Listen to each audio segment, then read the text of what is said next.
ওই কলাগুলো নিয়ে এসো, স্প্রে করতে দিব।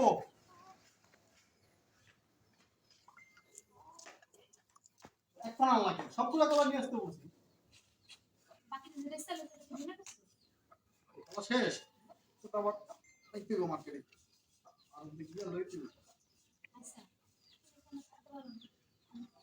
তিন দিন তেগুলোর মধ্যে বিষ দেওয়া থাকে তার মধ্যে তুমি কি নাই না আরো বেশি বিষ দাও পারবে আর বোকা মহিলা, আমি তো কম দামে না বেশি দামে বেচি।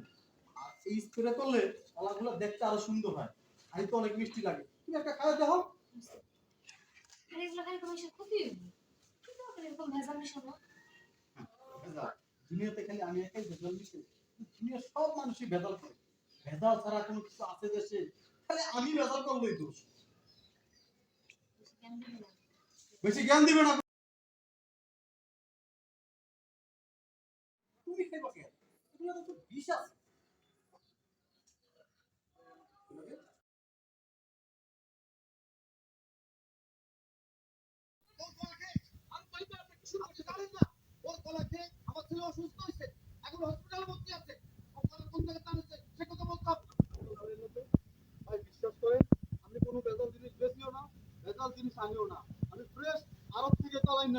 আমার জিনিসে কোনো ভেজাল নাই। আড়তের গলায় এই গ্রামে সবাই খায়, তাদের কোনো সমস্যা হয় না। তোর কোনো সমস্যা হয় কেন? আড়তদাররা তারা কম বেতন দেয়, ওটা মানুষের শরীরে সহ্য হয়। তুই কাঁচা কলা কিনে নিয়ে এসে ওষুধ মিশাস, সেই ওষুধে বিষ আছে। সেই বিষের কারণে আজকে আমার ছেলে অসুস্থ হয়েছে।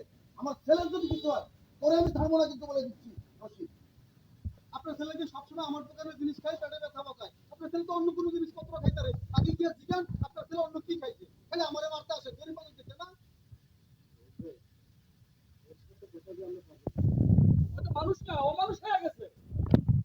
এক আসে মাত্র 2-4 টাকা লাভের জন্য মানুষকে যে তুই যেভাবে অসুস্থ করতেছ, তুই কাজ করছ না। আরে আজকে তার পোলা অসুস্থ হয়েছে, তোর পোলা যদি একদিন অসুস্থ হয়ে যায়, তোর বাচ্চা যদি একদিন অসুস্থ হয়ে যায়, তখন তুই বুঝবি সন্তান অসুস্থ হইলে বাবা মার কত কষ্ট। অন্তত তুই বুঝছিস না। আমার পোলা আমি কিছু হইব না, কারণ আমিও অন্য মাসের মতো 100 টাকা আমার পোলা আমি খাওয়াই না। আমি 100 টাকা ইনকাম করে আমার ছেলেরও যদি কিছু হয় আমিও তোর ধরবো না, তোরে আমি এই আমি বলে দিচ্ছি। নিজে কি অসুস্থ নিজে ওর পোলা খেয়ে আমার ছেলের পেটে ব্যথা, এখন হসপিটালে ভর্তি। আমার ছেলের যদি কিছু হয় আমি কিন্তু তোরে ছাড়বো না। তুই কোন জায়গাতে কলা আনো?